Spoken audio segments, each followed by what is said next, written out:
Nuk ka diskutim që të ngjosh 4 vrasje brenda ditës të trishton, sidomos kur ti dëshiron që vendi ku jeton të jetë një vend i sigurt, kur don që fëmijët të rrisesh në një vend të sigurt. Normalisht lajmet të tilla të trishtojnë, në fakt të prishin humorin. Normalisht njeriu e vret mendjen si ka mundësi që të jetë ky vend në këtë situatë.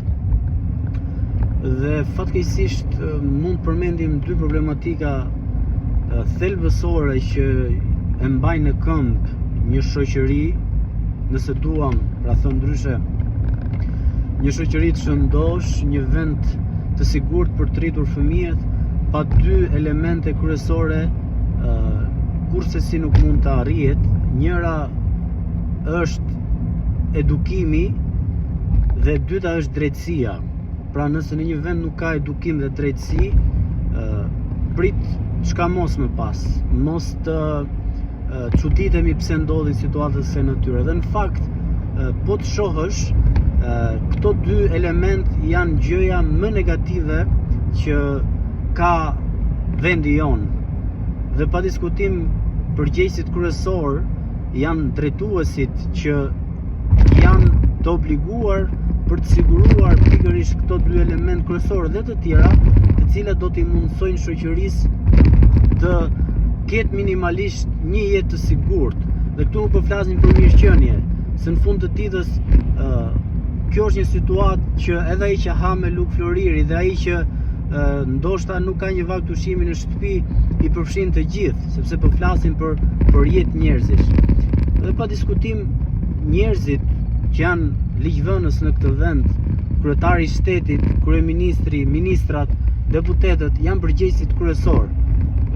Pa diskutim që këta njerëz duhet të dinë se çështja nuk ka të bëjë vetëm me aspektin e dynjas. Nëse do ta shohim nga aspekti i besimit i besimit fetar, këto njerëz kanë përgjegjësi po ashtu edhe para Zotit të botë dhe para Allahut.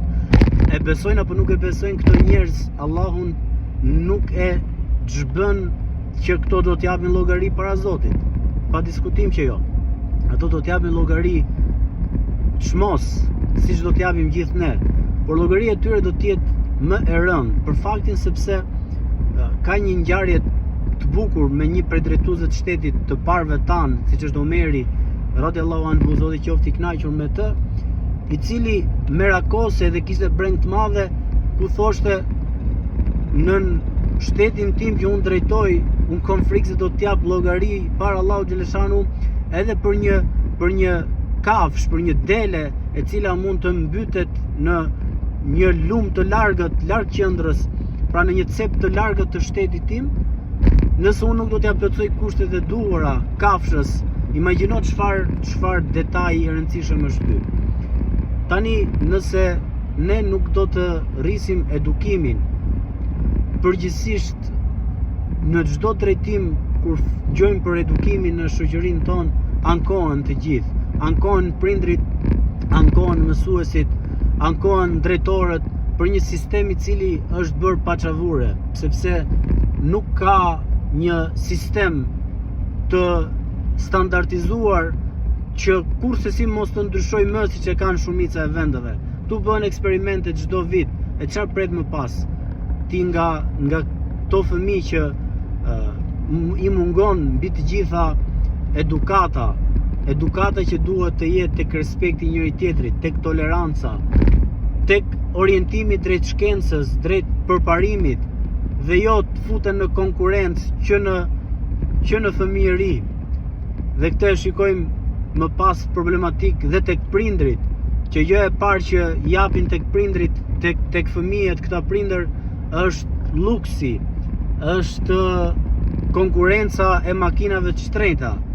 Kush t'i marri fëmijët dhe t'i çojë me makinë më të shtrenjtë në shkolla për t'u krenuar, që është skandaloze.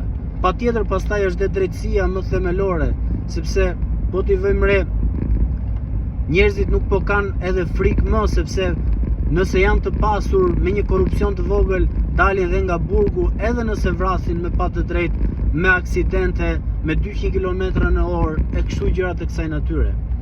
Pa diskutim, këto janë dy elemente që duhet punohet fort dhe Zoti Xheleshanu na përmirësoft, por njerëzit që kanë në dorë pikërisht për të rregulluar shoqërinë, le ta dinë që janë në një pozitë të favorshme ndoshta në syrin e tyre në aspektin material të kësaj bote, po nga ana tjetër janë një pozitë e cila është shumë e rrezikshme për ta kur do t'japin llogari para Allahu Xheleshanu dhe Zoti e përmirësoft shoqërinë tonë.